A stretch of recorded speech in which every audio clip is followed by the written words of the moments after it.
Hey guys, সবাইকে happy Sunday.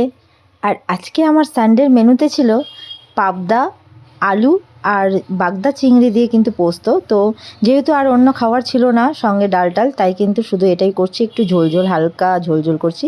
আর এই যে ছিল কাঁকরোল ভাজা, পটল ভাজা আর আলু সিদ্ধ, এটা না হলে চলে না।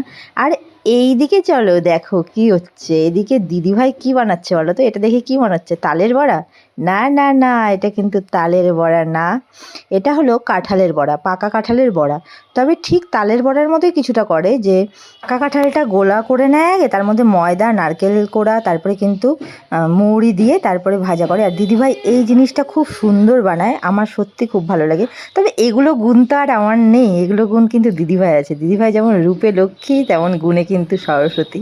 হ্যাঁ, একদম ঠিক। কারণ দিদিভাইয়ের এই গুণগুলো আছে, তালের বড়া, কাঁঠালের বড়া।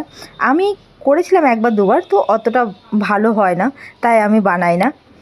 তো চলো খেয়ে দেখি কেমন হয়েছে, একটু জানাই দিদিভাইকে, তাই না? ও দারুণ, অসাধারণ হয়েছে।